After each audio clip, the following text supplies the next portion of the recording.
evening. As a single dad, I learned pretty quickly that when I would take my kids on vacation that I needed to bring a backup adult with me. Why, you ask? Well, when you go out in public, you want to have someone to watch the kids so you can take a dump in peace. Show of hands, let's get them up high and proud. I think you know what I'm talking about. Who here has taken a dump? 2? What is this, Earth Fest? They're all clean burning machines?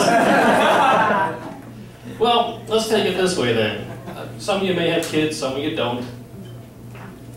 When you do, I guarantee that 50% of you will one day end up as a single parent. Yes. Sorry.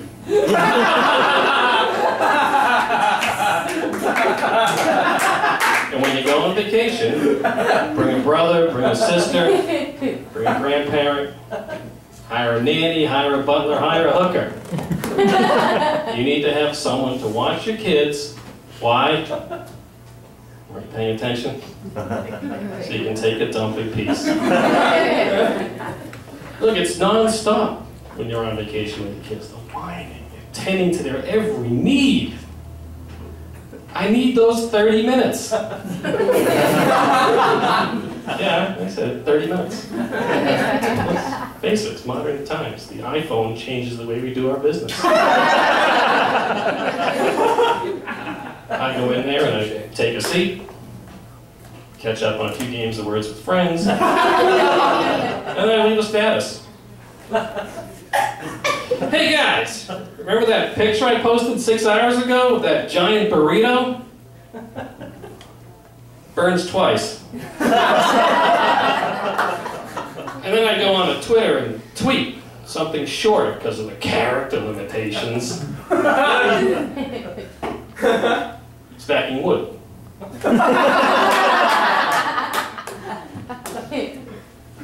You need to cherish your downtime. You need to bring along a backup adult. Why? So you can take a dump in peace. There's only so many times you can let your kids play Yahtzee on the floor of the handicapped stall.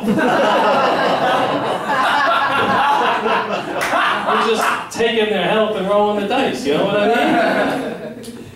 So, being a single parent, it's kind of like the Olympics. There's 3 events.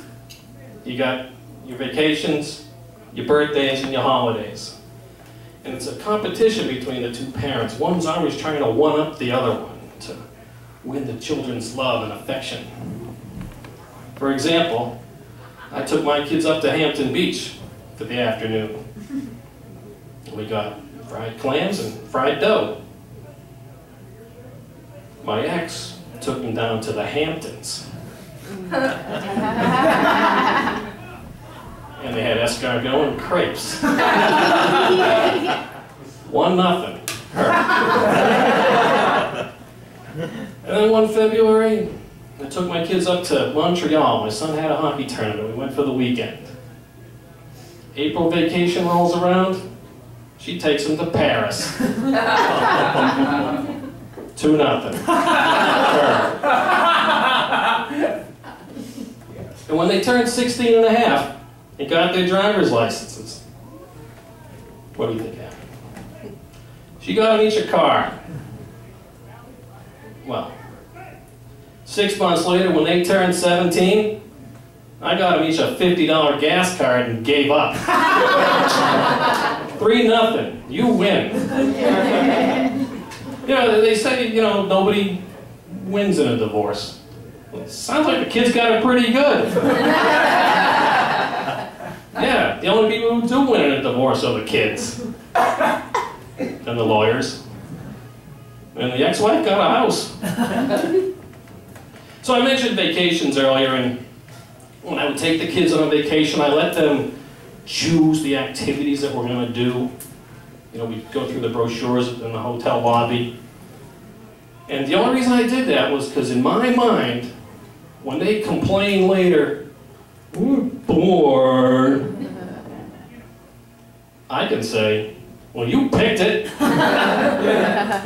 Trust me, future single parents. That's a very hollow victory. That's why you need those 30 minutes so you can take a dump in peace. So there's one particular thing they wanted to do. They wanted to go to an animal habitat. And I think they thought it was going to be like what you see on like Jack Hanna on TV, where he goes into this beautiful jungle preserve in Uganda, for instance. And what it really turned out to be was a fenced-in playground, like you see on the Rise of the Planet of the Apes. All right, it was a lab. But we got to meet a chimp right up close. 2 words: scope and soap. Somebody clean this chimp. So what they were doing, they would tour us around, and we're watching them, interact with one another in this play area. And then there's a tug at my shirt. Look at this. It's my daughter. I said, "What is it?" She says, "That one's crying." Really? And we look into the pen, and then there's this one little one there. It's kind of like in this defensive posture while a big, much older animal stands over him. It's intimidating him, mocking him, laughing at him, picking on him, throwing feces at him. And I said, "Wow, that was pretty cool that you were able to spot that." And she says, "Well, we do the same thing at our playground." What? Well, we don't use our own poop. That's Dad's sense of humor, isn't it? So the next thing we hear is the tour guide blows this air horn, and like Pavlov's dogs, all the apes go back into the building and return to their jobs testing shampoo and cosmetics and pharmaceuticals. And then they bring that little one out that had been being picked on. And she brought him around to every one of the people who were on tour, and when it was finally our turn, my kids and I walked right up to him, and I leaned over and I said, "I'm sorry that happened to you in there, little guy, but the others have spoken. You are the meekest chimp." And then my daughter looks at me and says, "Dad, evidently, fear is no factor for you and your dumb jokes." And my son started throwing feces at me. Well, actually, none of that's even true. The story was originally about a Chinese boy that was adopted in our neighborhood by the family nearby. You know where this is going, right?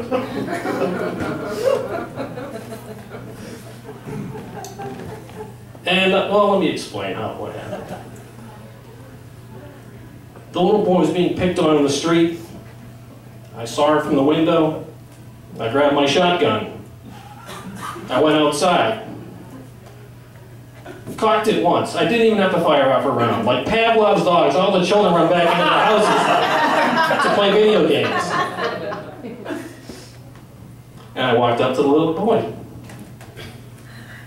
And I said, "I'm sorry that had to happen to you out here, little guy, but the others have spoken. You are the meekest future CEO of an international multi-billion-dollar shipping conglomerate." And one time I was telling that, and this man in the audience stood up and said, "You're a racist." I said, "How am I a racist, sir? I gave the kid a pretty good job. It was a rather flattering assumption I made about his nationality." I said, "What's wrong?" And the man stood up and he walked towards the stage, and I could see he was about a 60, 70-year-old Chinaman. And he said to me, "How do you know that that boy won't just grow up to run a dry cleaner or a restaurant? And I'm the racist." Obviously, this guy was a big disappointment to his triad, and he's extremely jealous of a fictitious Chinese boy. And I said, well, I know this kid's going to be successful. He was born the year of the dragon.